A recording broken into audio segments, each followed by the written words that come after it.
Baby girl, you're so damn fine, no. Wanna know if I can hit it from behind, no. I'm sipping on you like some fine wine, though. When it's over, I press rewind, no. Talking bad.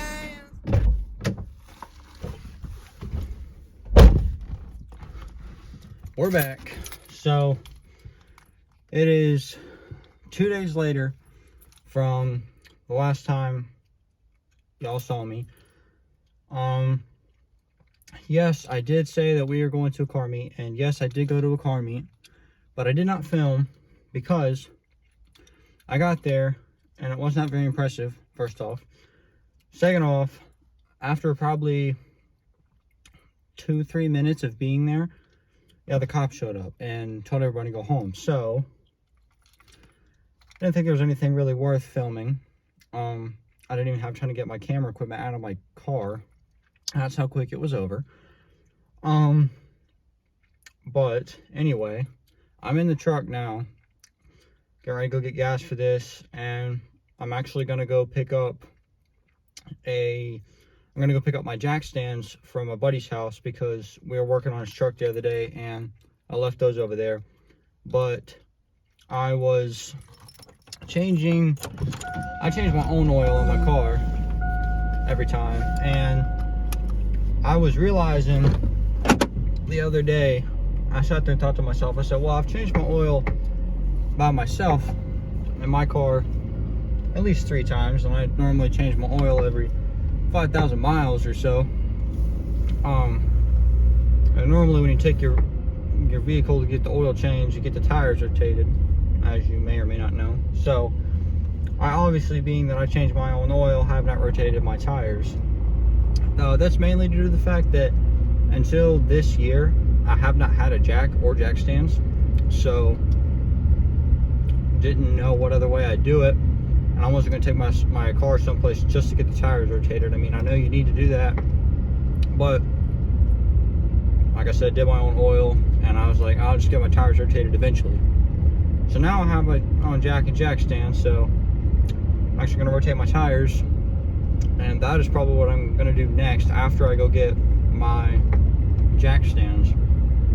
Is I'll show you guys how to rotate tires.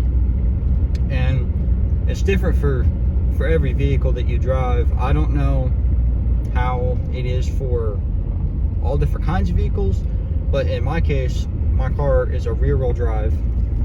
And for rear-wheel drive vehicles, the back 2 tires, you take those and you flip them when you put them in the front. So like the back left tire you put in the front right, and the back right tire you put in the front left, and then the 2 front tires you just slide them back and put them directly back from where they were. Obviously it's just in the back of the car, so it shouldn't be anything too difficult.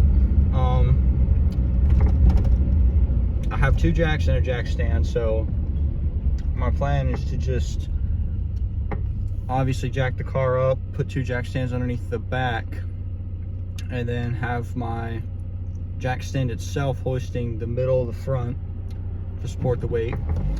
And hopefully that doesn't fail miserably. But so yeah, anyway, like I was saying, I didn't feel like there was very much to film when I went to the car meet. I mean, I had some people that were talking some trash, or I heard some people talking some trash. People asking me a little bit about my car. Like I've said before, my car is a 6-cylinder. I'm not trying to one-up anybody. I never said it was the fastest thing on the planet. I know it's not. I know my car is slow. Like, trust me, I'm well aware my car is slow.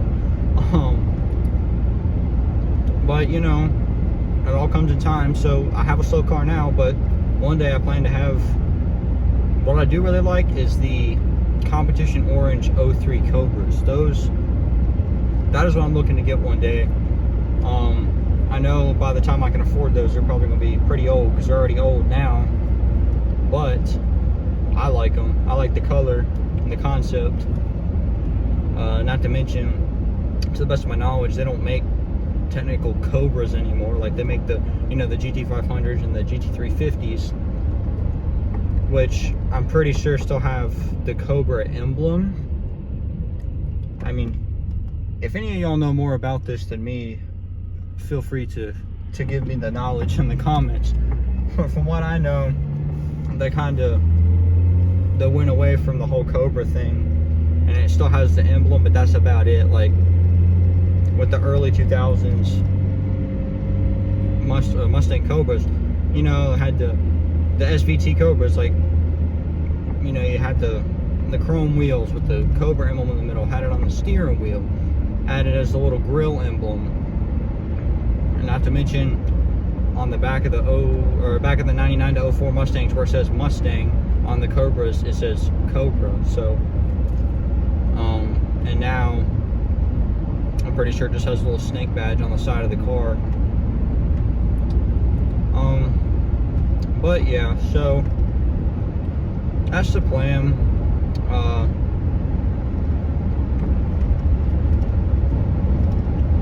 Nothing too crazy else going on. It's interesting because I decided to start this whole YouTube thing a year or so after I got my car. So when I got my car, it was completely stock, like I've said in previous videos, and I should have started this channel a long time ago, because then I could have filmed the progression of everything, which would have been super cool. But like I said, I didn't really have the budget to afford the equipment to actually make these videos back then. Funny story though, I'm pretty sure I've already told y'all this before, but my car's a 5-speed, and it's the car I learned to drive manual on. And I had the car for probably a week and a half, maybe 2 weeks, and I was leaving school one day, and I got a buddy who drives a big diesel truck. So I pulled out of the school, going down, I'm not gonna name the road because, yeah, I'm not gonna do that.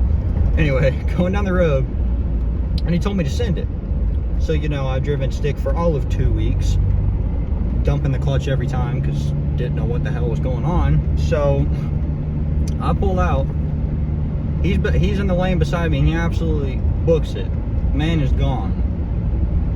So I get to third gear, and I go to shift from third to fourth, and I hear a snap, and my clutch just goes limp to the floor. And I was like, oh shit, like I knew something was wrong. At that point in time, I didn't know a lot about cars. I still don't know a ton, but I feel like I know a lot more than I did then. So I didn't know what it was, but I knew something was wrong, because that doesn't happen normally, you know.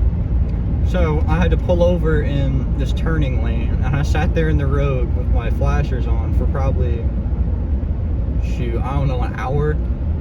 And then my dad came out there, and he was looking at it. He's like, yeah, I think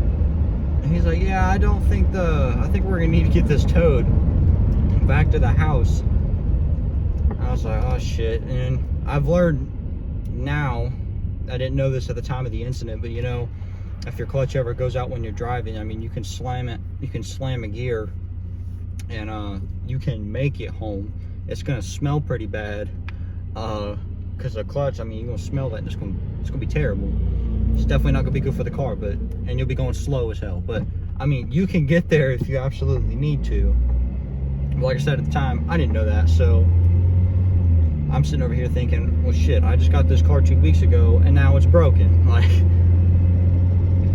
but it's all good. I got a new clutch put in it. It drives pretty well now. Still not the fastest thing, but clutch has nothing to do with that. I don't know what that has to do with anything. But I think it's funny because I'm obviously I'm not too old yet. I'm still pretty young, so I'm not super involved in the car community. But when I got that car, I was like, you know, oh cool, it's a Mustang, like, oh look at me, like I got a Mustang, I think I'm gonna be, you know, the shit. But And I told myself when I bought it, I said, no, I'm just gonna keep this car stock. It's gonna be fine. And then I came to find out very quickly that a car guy saying he's gonna keep a car stock is the biggest load of horse shit I think I've ever seen in my life.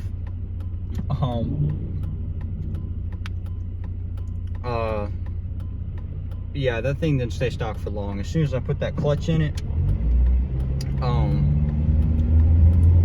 it was, every time I sat down, I just was sitting there thinking, I was like, well, I could do this to it, or I could do this to it, you know. And so, I mean, when I first got the car, the paint was atrocious, so I already knew I wanted to repaint it, and so I got that done. But that's the only thing I was going to do to it. And like I said, I got the wheels from that guy, so I mean, there was nothing else I was going to do to it. And then slowly but surely, that the money pit of owning a car took over. I was like, well, I'll just buy this for it, and this for it, and this for it, and this for it.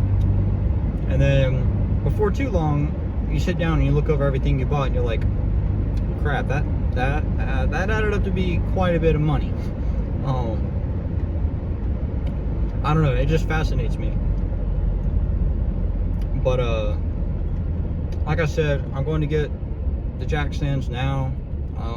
I won't bore you guys with any more random bullshit talk, so I'll see y'all after I pick those up. Alright guys, so we're back. It's a few days after I last shot. So I was on my way to get my tools from my buddy's house, and I got the tools, but if you don't live in North Carolina where I do, we're going through like an ice storm right now. At least that's what they're calling it. And so we've been out of power for a few days. So, as you can imagine, filming was not my #1 priority. So I just kind of ran out of time. I guess not ran out of time. When there's no power, you don't have anything else to do. I guess I just didn't have the time or the resources with no power to be filming. So this video isn't going to be super action-packed because of everything that's been going on, but I missed last week's upload because I just ran out of time, and I can't miss 2 in a row, so I thought it'd be better to put this out and make y'all aware, you know, other than just skipping another upload. So like I said, I know this video wasn't too interesting, but I just thought I'd fill y'all in on what's been going on. Next week I'm definitely going to be bringing back some better content. I'm not going to make every video just kind of boring and slow, or just sit here and talk the whole time. So yeah, I'll catch y'all next week. I normally try to upload either Sunday nights or Mondays, so just keep an eye out for that. If you don't have post notifications turned on, that's normally when I upload. So I'll catch y'all next week. See ya.